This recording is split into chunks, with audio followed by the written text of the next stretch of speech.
Suspense. Tonight's Suspense brings you as star Mr. Henry Morgan. Each week you hear Mr. Morgan as prime comedian on his own radio show. Tonight he appears in a role different from any he's ever played before. But first, we'd like to remind you that wherever entertaining is the last word in gracious hospitality, the first name in wines is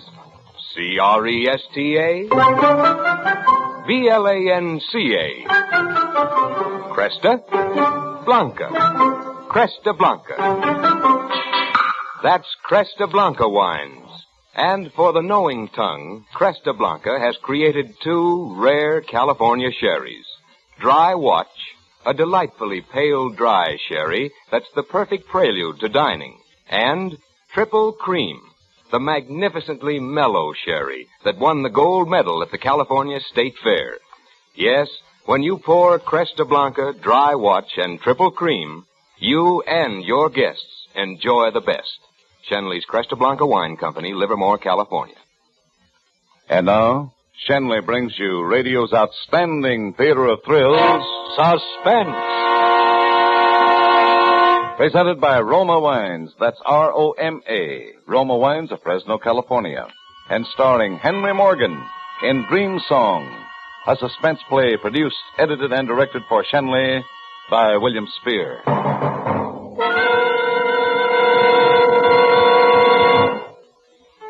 The apartment was 1.5 rooms, about enough space to turn around, sleep, and eat in. Thought it was enough for a bachelor like me, and I felt lucky. I'd had to move out of my last place in sort of a hurry. You know how you get pushed around nowadays. And I had no real right expecting anything even halfway decent to turn up for me so soon. I went about installing myself, which merely means bringing in my old studio couch, an old chair, about 3 trillion books, a couple of Matisse prints, and my typewriter. And I was all set in a day or two and ready to get down to real work on the book. One evening, I came in after a good dinner and sat down to finish off a sequence.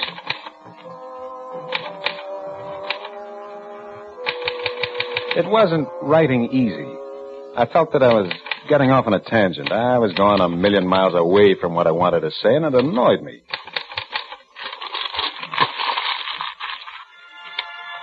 It was then that I heard it for the first time.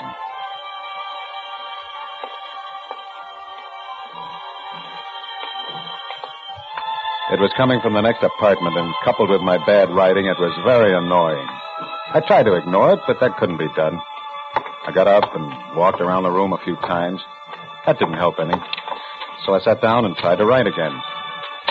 But I was tough, and the right words came like water from a closed faucet, and then the music stopped. And it was suddenly very peaceful. I felt my mind settle down. I started once more. There, it was going along pretty well now. I was thinking clearly, the phrases were right, the mood was good, the dialogue, and things started up again. I yanked the paper out of the machine and tossed it into the wastebasket. I was through for the night.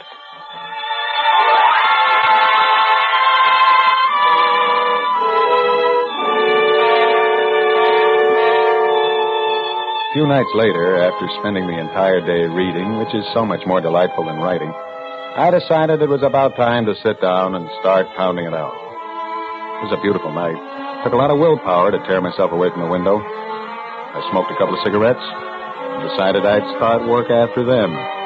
Then smoked a few more and listened to the night noises of the city. After that, I searched my pockets for some more cigarettes, but I didn't have any. So I took a deep breath, reluctantly turned my back on the city, and sat down at my work table.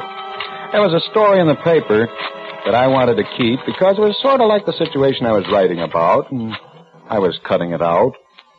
Then, almost as though it was timed, that canned music started up.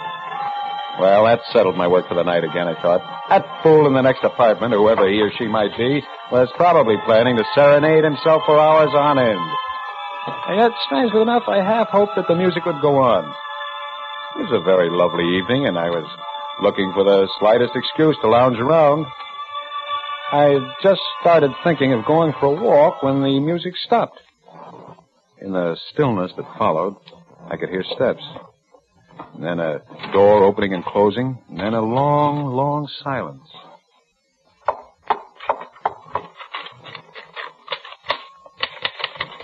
Then I was back at my typewriter, and everything was fine. The words were coming right from my brain to my fingers. And as I wrote, I could see the next line, and the next. And then, while I was working, I became conscious of the next door footsteps, and it disturbed me. I sat up, stretched, yawned, looked at my watch. 1 o'clock in the morning. I hadn't realized it was that late. Yes? Who is it? It's me, Mr. Kenyon, the janitor. Please open the door. What's wrong? Well, you always come around at 1 in the morning. Excuse it, please, Mr. Kenyon. Are you Charles Kenyon? Of course. What is it? He's from the police station, Mr. Kenyon. Here you are. I'm Sam Fields from this precinct. Can I come in? Come right in. What's this all about? Apartment 4D, Mr. Rodson. Why don't you shut up? Kenyon, you've been home all night? Yes, I have. What have you been doing here all night? Mr. Kenyon's a Look, writer. are you going to keep your trap shut? Go ahead, Kenyon. Well, I'm a writer, and I've been working all evening. That's about all. You didn't hear no noise, no commotion? No? What's happened? The man in apartment 4D's been killed, murdered. Oh, the floor is all covered with blood. Oh, we'll never get it off without scraping. That'll run up a bill, too. 4D. That's 2 flights up? Oh, he was a pretty good guy, that Mr. Rodson. He gave me 5 for We're Christmas. just in here checking up. I don't suppose you knew him. No, I didn't. Well, he must have been killed a short time ago. The coroner's upstairs now. The janitor here heard a struggle and phoned in. Yeah, I live in 4E now. The owner chopped the basement up into 3 apartments. Oh, he makes a barrel of money that way, you see. Mr. Rodson And was just about dead when we got there. I'm surprised you didn't hear us go up. I was busy writing. Yeah, he must have been. Oh, all that blood on the floor. We'll never get it off. Why, the next tenant will have to paint the floor red, I tell you. How was he killed? He was stabbed in the back with a sharp instrument Yeah, of some yeah, kind. stabbed in the Not back. a knife, the doc says. It could be maybe a shears or scissors. Well, we looked all around, but we couldn't find no scissors. The murderer isn't giving out souvenirs this week. Well, Mr. Kenyon, I guess you're okay. We may want you to come down to headquarters for a few questions tomorrow. If so, I'll let you know. Yes, of course. You can go back to your writing now. Hey, what do you write? Detective stories? No, about people. Yeah? That's who commits the murders, too, people. Although I must say some of my best friends are people. What'd you write tonight? I don't see nothing around. I don't like to have people see it, until it's finished. You know, I got a tenant already for that apartment. Maybe that's why the guy was knocked off, so someone could get the apartment. What about his wife? Oh, 4D's got no wife. Now, I know he's got a young lady, but he is a bachelor. All right. We ain't interested in gossip. Come on, let's go. Oh, I'll be seeing you, Mr. Kenyon. Yes. Good night.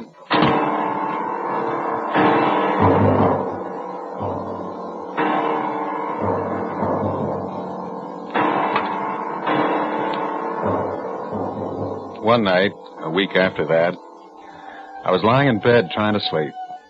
I don't know why I couldn't sleep. I'd been working hard all day. I was dead tired. My legs felt heavy, but my brain, instead of feeling dull, was sharp and alert. Quite suddenly, and for no reason, I felt waves of chills run along my spine. I sat up in bed, reached for a cigarette. I looked at my watch. 2:20, and I'd wanted to get up at 7. I snuffed out the butt and leaned back. Somehow, I seemed a bit more relaxed now. I closed my eyes and felt comfortable, tired out. And then there it was again. That music.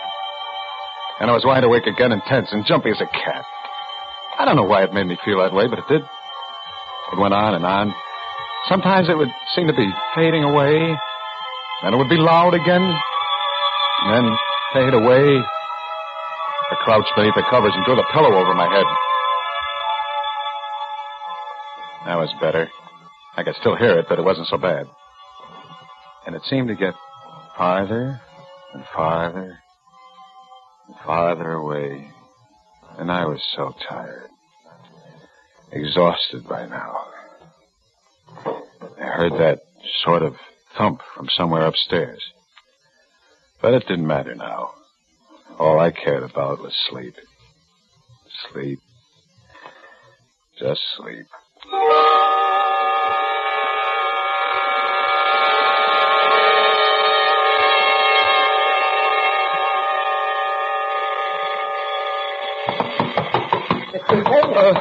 What was that?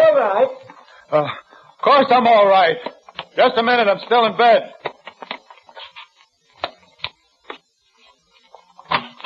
Can a man sleep around here without I people? didn't know you were sleeping. You always sleep this late, Kenyon? Oh, Inspector, I didn't recognize you. I guess I'm still a little bleary-eyed.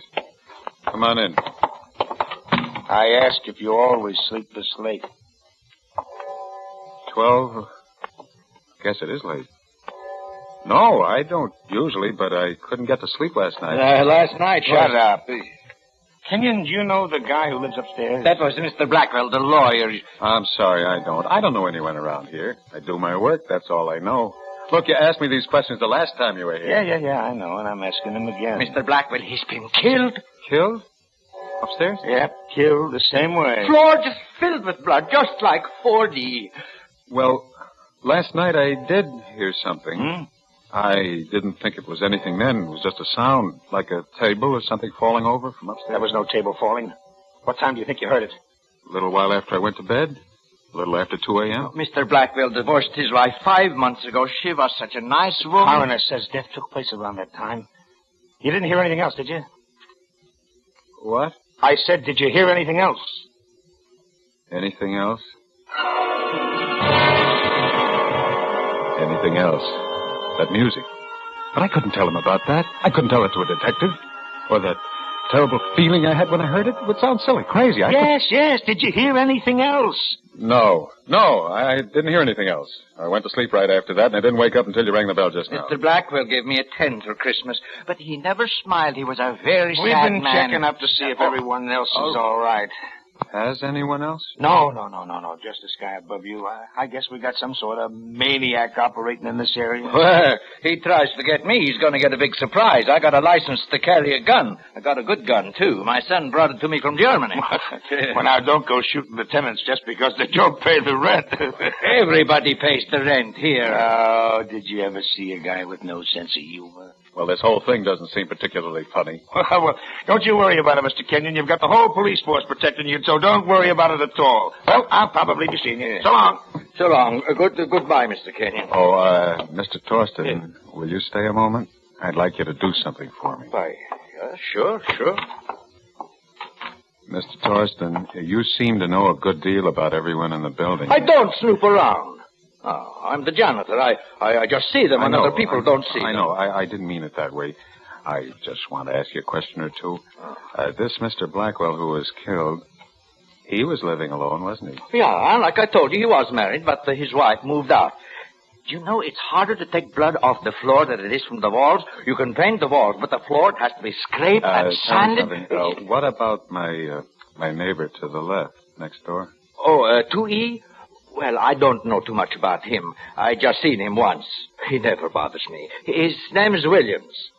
Has he got a phonograph? Oh, yeah. Got lots of records for the phonograph, too. I seen them when they put the telephone in. That was the only time I was ever in his place. I see. Well, thanks a lot, Mr. Torsten. Oh, that's it. Well, say, thank you, Mr. Kenyon. And if there's ever any time you ever want anything, don't be afraid to ask. No, I won't be afraid. No, I won't be afraid.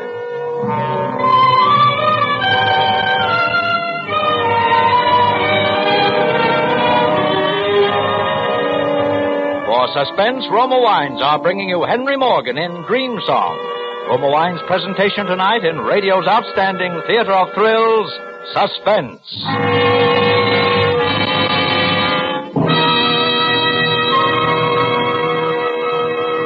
Suspense, radio's outstanding theater of thrills, is presented by Roma Wines. That's R-O-M-A, Roma Wines, from the world's greatest reserves of fine wines. This is the season when the air is clear and sharp, the kind of weather to whet appetites to razor keenness. Well, here's an easy, inexpensive way to make the plainest food taste like a chef's masterpiece. For family meals or when guests come to dinner, just serve a delicious Roma California table wine, such as robust Roma Burgundy or delicate pale gold Roma Sauterne. You'll be amazed how much these delicious Roma wines add to your mealtime enjoyment. Now, the simplest, most economical meals take on new glamour and flavor goodness. Remember, there's a better tasting Roma wine for every occasion, for every taste. Yet it costs little to enjoy this taste luxury. So always serve Roma wines. That's R-O-M-A.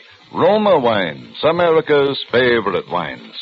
And now Roma Wines bring back to our Hollywood soundstage Henry Morgan, starring as Charles Kenyon, with Wally Mayer as the inspector and Joseph Kearns as Torsten in Dream Song, a play well calculated to keep you in suspense.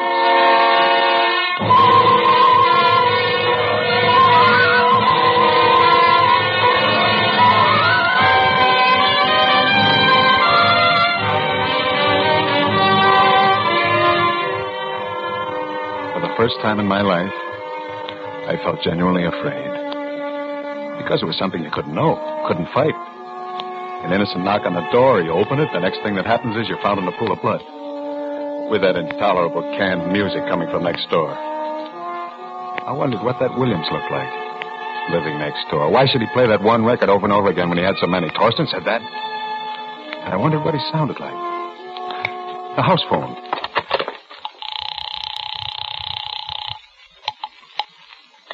Yes, Mr. Kenyon? Give me Mr. Williams' apartment, 2E. The music started. That meant he was in, and I could find out what he sounds like.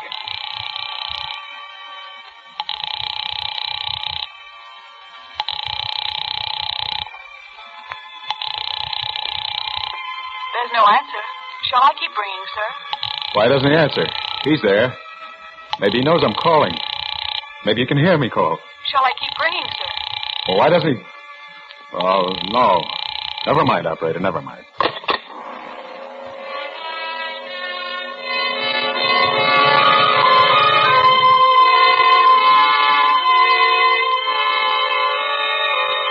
I was certain that Williams had heard me call him on the phone. Had been, as a matter of fact, waiting for me to call. From that day on, I left peace of mind behind. I thought of moving, but there was no place to go. I smoked more and more. I sat for hours in a dark movie, in the park, in the public library reading room, and still that record revolved in my ears. If only I could get to know who this Williams was. If I could get to see him. If I could get to observe him somehow without his observing me. I was in the park when I thought of it. I could see our windows from the park. I hurried home. I searched in a drawer for my one war souvenir, my German liberated binoculars. Powerful 8x50 Zeiss field glasses. There they were, still dusty. I wiped them with my shirt, went back downstairs to survey the terrain. I hurried over to the park, my heart beating like a trip hammer. Leaned against the body of an old auto, trying to look at ease. I looked up at Williams' window. The Venetian blinds were raised. I looked around. No one in sight. Quickly, I unslung my binoculars, held them up to my eyes. What was I focused on? That wasn't Williams' window. That was mine. There was a window. To the left. Should be just about there. There it was. The window.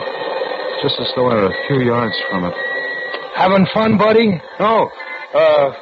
No, officer, See anything good? Look, officer, Yeah, I know. You're trying to spot planes. Yeah, trying to spot planes. Why don't you try spotting them from the roof?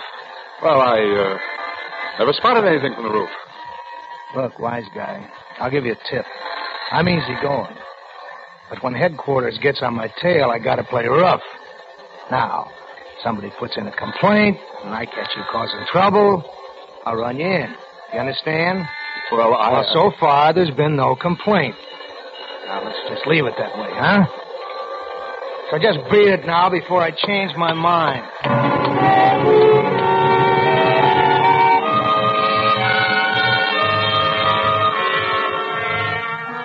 For 2 days after that, the thought of that cop catching me with the binoculars made me tremble. I found my hands shaking when I lit a cigarette. Couldn't eat. I knew that I must find some way to reassure myself about Williams or I'd lose my mind. One morning, after I'd spent a sleepless night listening and watching, the music went on. My plan was to wait till the music stopped. Possibly then Williams would go out. And as soon as he left, I'd slip out and follow him. I waited while that music ground out, that metallic sentiment squeezed out through a loudspeaker. 9 o'clock.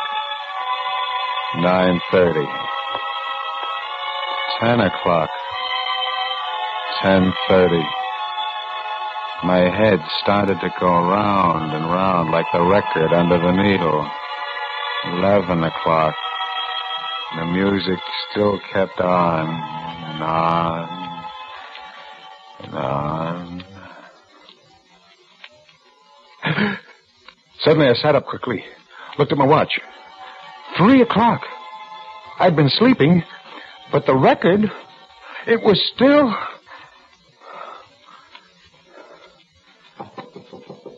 Mr. Williams. Oh, Mr. Williams. Torsten. Mr. Kenyon. Mr. Kenyon. Torsten, he always talks about blood. Mr. Kenyon, did you say something? Don't you come in here! Don't come in here! Oh, Mr. Kenyon, what's the matter? You keep away, Thornton. You keep away from it. Keep away? All right. Only, I was just going to tell you, don't use the incinerator for a while. We're cleaning it out for the next couple of hours. Incinerator? Yeah. Oh. Well, why tell me? We tell everybody. We don't keep it no secret. Mr. Williams, too? He pays his rent. Only he's not home. I just knocked, didn't I? Yeah, but you came in here with a key. Why? Because I hear you yell like a bull. I thought maybe something was wrong.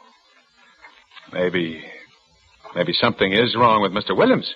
Why don't you open his door? Look, Mr. Kenyon, I don't go around opening people's doors for the fun of it. I got a job to keep. I got a reputation to think of. If you think a super's job is easy, you got it all wrong. I didn't mean it that way. Well, okay. Only, please, don't use the incinerator, huh?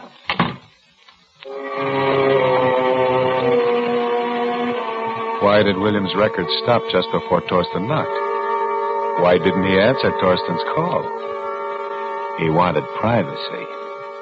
Privacy to play his record. Every day for the next week, that music played at the strangest hours. It became a personal message to me. I was next. Get ready, Kenyon.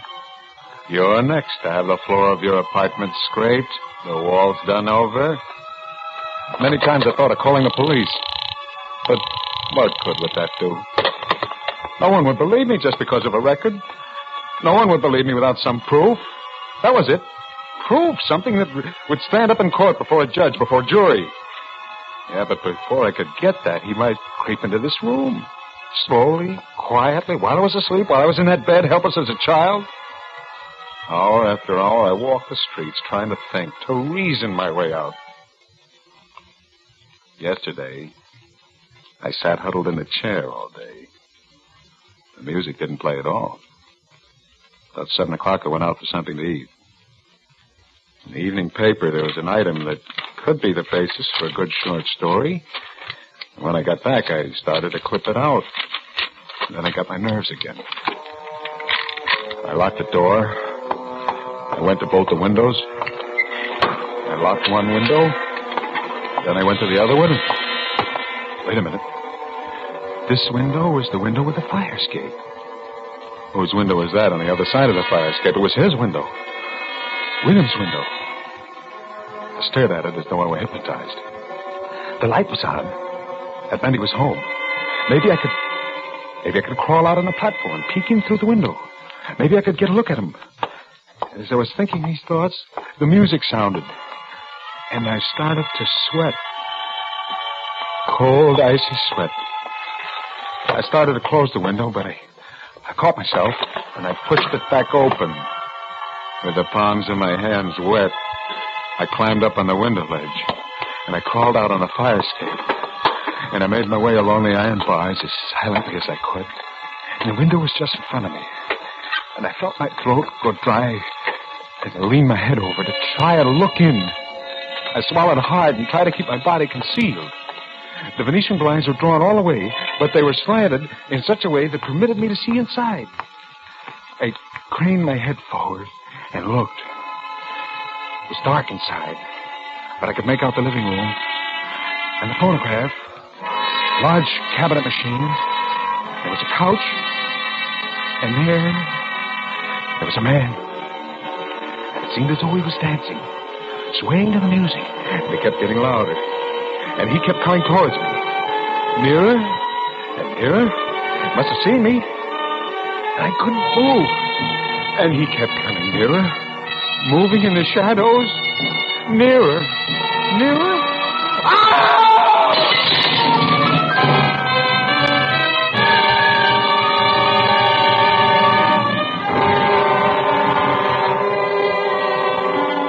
When I came out of it, I was in my own apartment, lying on my own couch. And Inspector Fields was there and a lot of other people. He'll be okay now. Did you get him? Did you get him? Yeah, they got him. They think. They think. Don't they know? It was Williams. I saw him in his room. He was coming at me. He was going to kill me. I was going to be next. He was coming at me there in the dark. Take it easy, Kenyon. Take it easy. That wasn't Williams. That was me. Oh. Listen, Inspector. There's something I haven't told you. Something I heard. The other 2 times. Yeah? I thought it would sound crazy, but I heard music. A song. An old record. Yeah? What was it? It was I'll See You in My Dreams. Heard it again tonight in Williams' room. He was playing it. Yeah, I guess you heard it tonight, all right. And I heard it the other 2 times, too.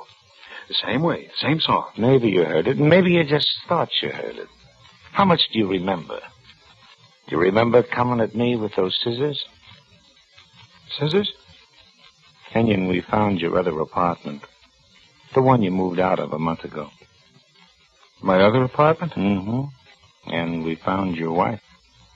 I don't have a wife. No, but you did. And that song you were talking about, it was on the phonograph. And your wife, she was dead.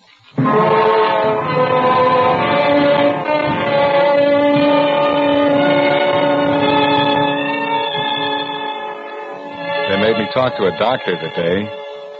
Hallucinations, he said.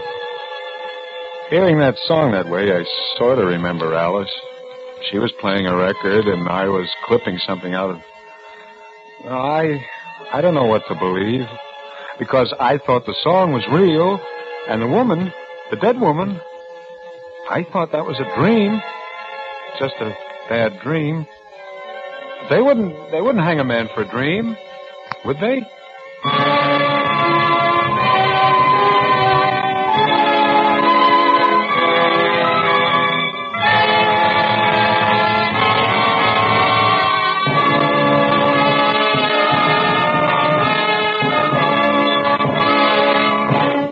Suspense.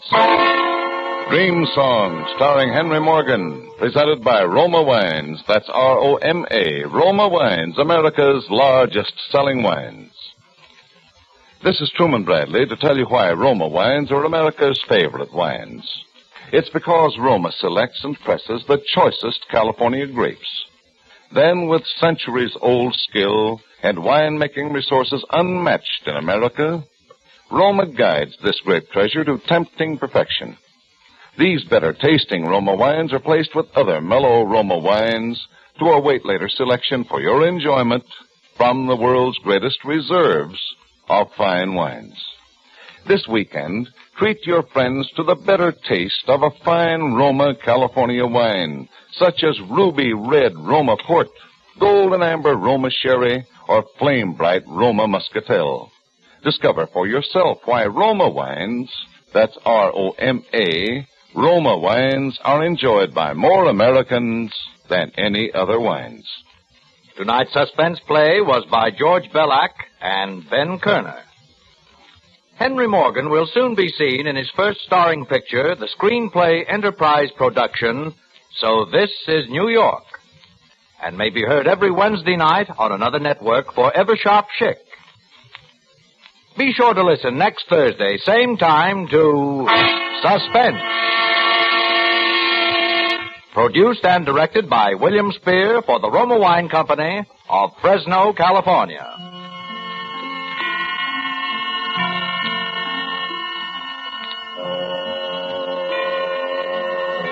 This is CBS, the Columbia Broadcasting System.